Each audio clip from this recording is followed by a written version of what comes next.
안녕하세요. 저는 치매 어머니를 모시고 있는 치매 가족입니다. 어머니가 치매에 걸리고 나서 보이는 것들, 알게 된 것들을 미리 알았더라면 좋았을 걸. 후회와 아쉬움이 많이 남습니다. 저 같은 분들을 안 생겼으면 하는 마음의 영상들을 만들게 되었습니다. 오늘 영상 보시고 치매를 예방하게 되시거나 늦추시게 되는 경험을 하시길 간절히 바랍니다. 우리나라 치매 환자는 65세 이상 인구 중 10명 중 1명이에요. 현재 치매 환자 100만 명이고 2050년 300만 명이 예상된다고 하네요. 즉, 노인 인구의 10명 중 3명은 치매라는 얘기입니다.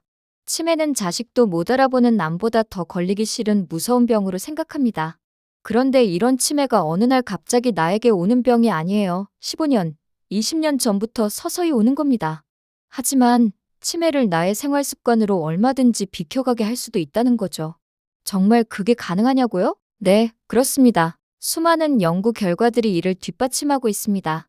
치매 유전자를 갖고 있는 사람들은 그렇지 않은 사람들보다 치매 발병 확률이 4배가 높아요. 심지어 이 유전자를 2개 갖고 있는 사람은 유전자가 없는 사람보다 치매 발병 확률이 10에서 15배가 치매 걸릴 확률이 높습니다.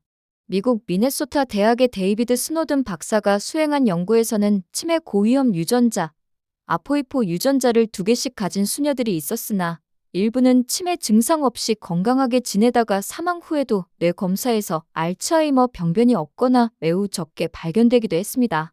또 다른 연구에서는 같은 유전자를 가진 일란성 쌍둥이 혹은 형제라도 생활 습관에 따라 치매 등 건강에 큰 차이가 나타나는 사례와 연구 결과가 발표되었어요. 사례를 들어 말씀드려 볼게요. 1953년 서울 종로구 작은 한옥에서 태어난 김철수와 김영수 형제. 일란성 쌍둥이인 두 사람은 어릴 때부터 놀라울 정도로 닮았습니다. 키, 몸무게, 얼굴은 물론이고 성격까지 거의 똑같았어요. 어머니조차 혼동할 정도였습니다. 학교에서도 선생님들이 구별하지 못할 정도로 모든 것이 닮은 두 형제였어요. 성적도 비슷하고, 운동신경도 비슷하고, 심지어 좋아하는 음식까지 같았습니다. 대학을 졸업하고 비슷한 시기에 결혼도 했습니다. 1980년대까지만 해도 두 형제는 여전히 구별하기 어려울 정도로 똑같은 모습이었어요. 우린 유전자가 100% 같으니까 앞으로도 비슷하게 살아가겠지라고 두 형제는 생각했습니다. 하지만 30년이 지난 후 두 형제의 운명은 완전히 달라졌습니다. 한 명은 치매로 가족도 알아보지 못하게 되었고 다른 한 명은 70세가 넘어서도 여전히 건강하게 등산을 다니고 있어요. 대체 무슨 일이 일어난 걸까요? 1985년 두 형제가 32세가 되던 해 인생의 갈래길에 서게 됩니다. 형인 철수는 대기업에 입사해서 승진가도를 달렸습니다. 매일 아침 7시에 집을 나서서 밤 10시에 돌아오는 생활이었어요. 주말에도 골프 접대나 회식이 끊이지 않았습니다. 철수는 말했어요. 바쁘다, 바빠. 운동할 시간이 어디 있어? 점심은 항상 회사 근처 중국집 짜장면이나 삼겹살이었습니다. 저녁은 술자리가 기본이었어요. 스트레스가 쌓이면 담배 한 갑은 금세 떨어졌고 집에 와서는 소파에 누워 TV만 보다가 잠들기 일쑤였습니다. 철수는 생각했어요. 젊을 때는 이렇게 살아도 괜찮아. 나중에 돈 벌면 건강도 챙기지 뭐. 반면 동생 영수는 중소기업에 다니면서도 다른 우선순위를 가졌습니다. 1985년 어느 날 헬스클럽 전단지를 받은 게 계기가 되었어요. 영수가 형에게 말했습니다. 형, 나 운동 시작해보려고. 몸이 너무 약해진 것 같아. 처음에는 철수가 비웃었어요. 운동해서 뭐해? 그 시간에 차라리 야근해서 돈이나 더 벌어. 하지만 영수는 꾸준했습니다. 월요일, 수요일, 금요일은 헬스장에서 근력 운동을, 화요일, 목요일, 토요일은 한강을 따라 30분씩 조깅을 했어요. 일요일은 가족과 함께 등산을 다녔습니다. 영수는 느꼈어요. 운동하고 나니까 머리도 맑아지고 일 효율도 더 좋아지는 것 같아. 식단도 바꿨습니다. 아내와 함께 요리책을 보며 현미밥, 생선, 견과류 위주의 식사를 했어요. 술은 일주일에 한 번, 그것도 와인 한 잔 정도로 줄였습니다. 10년이 지나자 미묘한 차이가 나타나기 시작했습니다. 1995년 두 형제가 42세가 되었을 때예요. 철수는 거울을 보며 깜짝 놀랐습니다. 내가 왜 이렇게 살이 쪘지? 배가 나오고 얼굴이 붓기 시작한 거예요. 회사 건강검진에서는 고혈압, 당뇨 전 단계, 고지혈증 판정이 나왔습니다. 의사가 말했어요. 운동을 꼭 하셔야 합니다. 하지만 철수는 이렇게 생각했어요. 의사가 운동하라고 하는데 어디 시간이 있나. 약만 처방받고 생활은 바꾸지 않았습니다. 같은 나이의 영수는 오히려 더 건강해 보였습니다. 꾸준한 운동으로 근육량이 늘었고 혈압과 혈당 수치도 20대 때보다 더 좋아졌어요. 영수는 말했습니다. 운동이 이렇게 좋은 줄 몰랐네. 이제 중독된 것 같아. 주변 사람들도 놀랄 정도였어요. 영수 씨는 나이가 거꾸로 가는 것 같네요. 15년이 더 지나 2005년 두 형제가 52세가 되었을 때 차이는 더욱 벌어졌습니다. 철수의 하루 식단을 보면 이랬어요. 아침은 시간이 없어서 거르기가 일상이었습니다. 점심은 회사 근처 중국집에서 짜장면과 탕수육, 저녁은 거래처 회식으로 삼겹살과 소주 3병, 야식으로는 스트레스 해소를 위해 치킨과 맥주를 먹었어요. 철수는 말했습니다. 맛있는 거 먹어야 살만 나지. 슴슴하고 담백한 건강한 음식 같은 것만 먹으면 무슨 재미로 살아. 반면 영수의 하루 식단은 완전히 달랐습니다. 아침은 현미밥과 된장국, 김치, 그리고 견과류 한 줌이었어요. 점심은 직접 싸온 도시락으로 연어구이와 브로콜리, 현미밥을 먹었습니다. 저녁은 집에서 만든 요리로 두부, 콩, 녹색 채소 위주였어요. 간식으로는 일주일에 3번 블루베리와 호두를 먹었습니다. 영수는 느꼈어요. 처음엔 맛없다고 생각했는데 이제는 몸이 가벼워지는 게 느껴져. 아내와 함께 요리책을 보며 현미밥, 생선, 견과류 위주의 뇌 건강 식단을 한국식으로 응용했습니다. 2015년 두 형제가 62세가 되었을 때 뇌 건강에서 결정적인 차이가 나타났습니다. 철수에게 건망증이 시작됐어요. 어라? 방금 뭐 하려고 했더라? 처음에는 단순한 건망증이라고 생각했습니다. 나이 들면 다 그런 거 아니야? 하지만 점점 심해졌어요. 같은 질문을 반복하고 최근 일들을 자꾸 까먹었습니다. 화도 자주 내고 성격도 예민해졌어요. 반면 영수는 오히려 더 활발해졌습니다. 퇴직 후에 등산 동호회 회장을 맡아서 매주 전국 명산을 다녔어요. 영수는 말했습니다.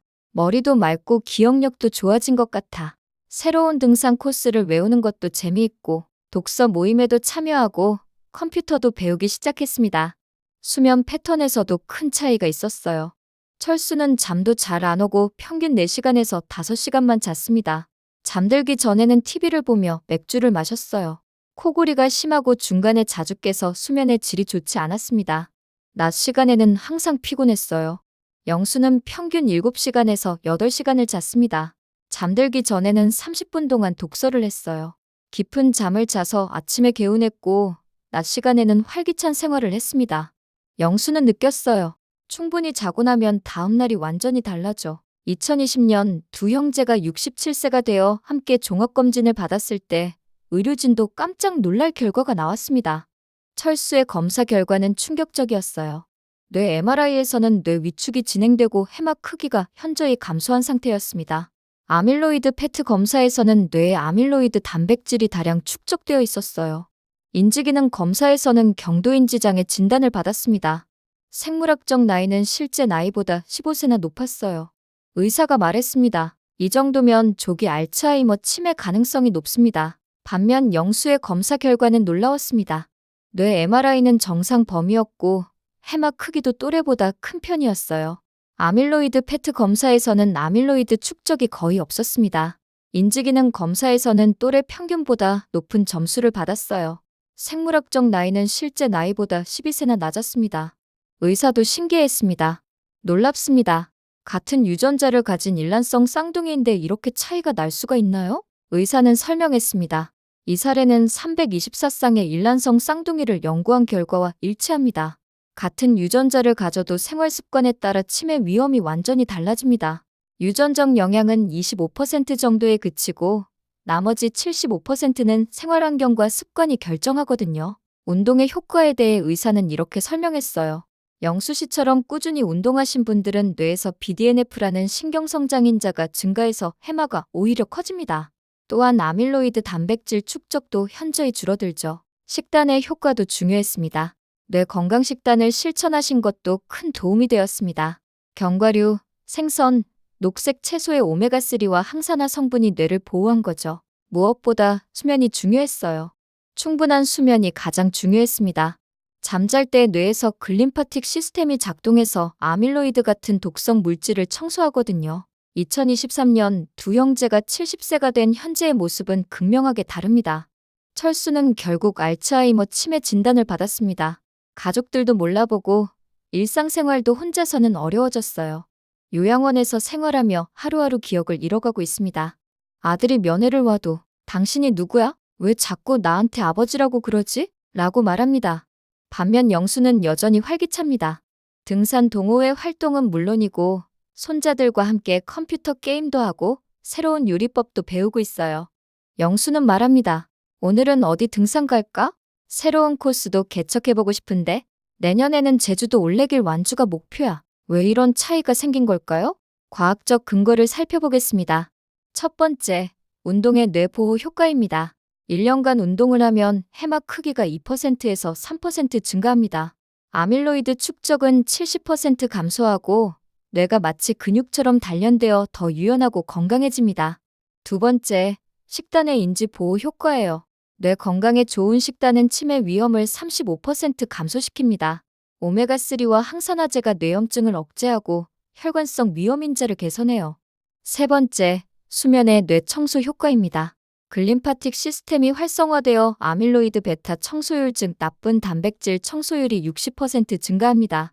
잠을 자는 동안 뇌가 하루 일어난 일들을 정리해서 오래오래 기억할 수 있게 만들어줘요. 네 번째, 사람들과 어울려 놀면 뇌 속에 길이 많이 생겨서 나중에도 오래오래 똑똑할 수 있어요. 우울증도 예방할 수 있어요. 같은 DNA를 가지고 태어난 두 형제. 하지만 30대부터 시작된 작은 선택의 차이가 40년 후 완전히 다른 삶을 만들어냈습니다. 철수의 가족은 말합니다. 진작 운동하고 건강 관리했더라면. 후회가 너무 커요. 영수는 이렇게 조언합니다. 유전자는 운명이 아니야. 내가 어떻게 사느냐가 진짜 운명을 결정하는 거야. 324쌍의 일란성 쌍둥이 연구에서 실제로 이런 차이들이 관찰되었고 텔로미어 연구에서는 생활습관 차이로 생물학적 나이가 30년까지 차이 나는 사례도 보고되었습니다. 오늘부터 시작하세요. 주 5회 30분 이상 운동하고 뇌 건강 식단을 실천하세요. 7시간에서 8시간 충분한 수면을 취하고 사회적 활동과 지적 자극을 유지하세요. 금연하고 절주하세요. 같은 유전자를 가진 쌍둥이도 이렇게 다른 운명을 가질 수 있습니다. 하지만 이런 이야기를 들으면 의문이 생기실 겁니다. 정말 생활 습관이 유전자보다 강할까? 혹시 특별한 경우가 아닐까? 이런 의문에 답해주는 또 다른 놀라운 연구가 있습니다. 바로 미국 미네소타 대학 데이비드 스노든 박사가 수행한 유명한 수녀 연구예요. 1986년부터 시작된 이 연구는 미국 노트르담 교육수녀회 소속 수녀 678명을 대상으로 했습니다. 수녀들은 모두 비슷한 환경에서 생활했어요. 술과 담배를 하지 않고 규칙적인 생활을 하며 경제적 스트레스도 없었습니다. 연구의 완벽한 조건이었죠. 그런데 이 연구에서 정말 놀라운 발견이 있었습니다. 치매 고위험 유전자인 아포E4를 2개씩 가진 수녀들이 있었어요. 의학적으로는 알츠하이머 치매에 걸릴 확률이 일반인보다 10배에서 15배 높은 분들이었습니다. 하지만 이 중 일부 수녀들은 90세가 넘어서도 치매 증상이 전혀 없었어요. 기억력도 또렷하고 판단력도 정상이었습니다. 더 놀라운 건 사망 후 뇌를 부검했을 때였어요. 뇌에 알츠하이머 병변이 거의 없거나 매우 적게 발견된 거예요. 마치 유전자의 저주를 이겨낸 것처럼 말이죠. 반대로 아포E4 유전자가 없는 수녀들 중에서도 치매에 걸린 분들이 있었습니다. 과연 무엇이 이런 차이를 만들었을까요? 연구진은 수녀들의 평생 기록을 추적했습니다. 그리고 놀라운 패턴을 발견했어요. 가장 중요한 요인 중 하나는 젊었을 때의 언어 능력이었습니다. 20대의 수녀가 되면서 써야 했던 자서전이 있었어요. 연구진이 이 자서전들을 분석해보니 문장이 복잡하고 어휘가 풍부하며 긍정적인 감정을 많이 표현한 수녀들이 60년 후에도 인지기능이 뛰어났어요. 실제 사례를 보겠습니다. 마가렛 수녀는 20대에 이런 자서전을 썼어요. 하느님의 부르심을 받아 이 길을 걷게 되어 매우 기쁩니다. 아이들을 가르치며 그들의 밝은 미소를 볼 때마다 감사함이 넘쳐납니다. 때로는 어려움도 있지만 그 모든 것이 저를 더 성숙하게 만들어주는 귀한 경험이라고 생각합니다. 반면 다른 수녀는 이렇게 썼어요. 수녀가 되었습니다. 부모님이 원하셨습니다. 여기서 생활하겠습니다. 60년 후 마가렛 수녀는 90세가 넘어서도 또렷한 정신으로 후배 수녀들을 가르쳤어요. 하지만 두 번째 수녀는 75세의 알츠하이머 치매 진단을 받았습니다. 연구진은 발견했어요. 젊었을 때부터 복잡한 사고를 하고 긍정적인 감정을 표현하며 지속적으로 학습하고 가르치는 활동을 한 수녀들이 유전적 위험이 높아도 치매에 걸리지 않았다는 것을요. 또 다른 중요한 요인은 평생에 걸친 인지 활동이었습니다. 85세의 베르나데트 수녀는 아포이포 치매 유전자를 2개나 가지고 있었어요. 하지만 90세가 넘어서도 매일 신문을 읽고 십자말풀이를 하고 새로운 수녀들에게 라틴어를 가르쳤습니다. 매일 뭔가 새로운 걸 배우려고 해요. 어제는 컴퓨터 사용법을 배웠고 오늘은 새로운 기도문을 외웠어요. 베르나데트 수녀는 95세에 평안하게 하느님 곁으로 갔지만 마지막까지 치매 증상은 없었어요. 부검 결과 뇌는 놀랍도록 건강했습니다. 사회적 관계도 중요했습니다. 수녀원이라는 특수한 환경에서도 차이가 있었어요. 공동체 활동에 적극적으로 참여하고 다른 수녀들과 깊은 우정을 나누며 봉사활동을 통해 외부와 소통하는 수녀들이 더 건강했어요. 90세의 테레사 수녀는 말했습니다. 혼자 있는 시간도 좋지만 자매들과 함께 웃고 이야기하는 시간이 가장 행복해요. 젊은 수녀들의 고민을 들어주고 조언해주는 것도 저에게는 큰 기쁨이죠. 이 연구는 25년간 계속되었고 수녀들이 사망할 때마다 뇌를 기증받아 분석했습니다. 결과는 명확했어요. 유전자는 운명이 아니었습니다. 아포이포 치매 유전자를 가진 수녀들 중에서도 평생 학습하고 긍정적으로 생각하고 사회적 관계를 유지한 분들은 치매에 걸리지 않았어요. 심지어 뇌에 약간의 병변이 있어도 증상이 나타나지 않는 경우도 많았습니다. 연구진은 이를 인지 예비능이라고 명명했어요. 평생에 걸친 학습과 사고 활동이 뇌의 여분의 연결고리를 만들어서 일부가 손상되어도 다른 경로로 기능할 수 있게 만든다는 거예요. 반대로 유전적 위험이 낮아도 인지 활동이 부족하고 사회적으로 고립된 수녀들은 치매에 걸릴 확률이 높았습니다. 이 수녀 연구는 전 세계 치매 연구의 패러다임을 바꿔놓았어요. 유전자보다 생활 습관이 더 중요하다는 것을 과학적으로 증명한 거죠. 데이비드 스노든 박사는 말했습니다. 수녀들이 보여준 것은 인간 뇌의 놀라운 가소성입니다. 우리가 어떻게 살아가느냐에 따라 뇌는 마지막까지 변화하고 적응할 수 있어요. 이제 여러분은 2가지 강력한 증거를 보셨어요. 일란성 쌍둥이 연구는 같은 유전자를 가져도 생활 습관에 따라 완전히 다른 결과가 나올 수 있음을 보여줬어요. 수녀 연구는 치매 고위험 유전자를 가져도 좋은 생활 습관으로 이를 극복할 수 있음을 증명했습니다. 여러분의 선택이 여러분의 미래를 결정합니다. 유전자 검사 결과가 좋지 않아도 포기하지 마세요. 오히려 더 적극적으로 뇌 건강을 관리하세요. 오늘부터 시작하세요. 주 5회 30분 이상 운동하고 뇌 건강에 좋은 식단을 실천하세요. 7시간에서 8시간 충분한 수면을 취하고 평생에 걸쳐 새로운 것을 배우세요. 긍정적으로 생각하고 사회적 관계를 유지하세요. 내일이 아닌 오늘부터 시작하면 70세, 80세의 건강한 당신을 만날 수 있을 겁니다. 혹시 이 영상이 도움이 되셨다면 좋아요 버튼을 눌러주세요. 그리고 주변에 부모님이나 가족분들이 걱정되는 분들이 계시다면 이 영상을 꼭 공유해주세요. 여러분의 작은 관심이 누군가의 인생을 바꿀 수 있습니다. 구독과 알림 설정도 해주시면 앞으로도 건강하고 유익한 정보로 찾아뵙겠습니다. 긴 영상 시청해주셔서 감사합니다.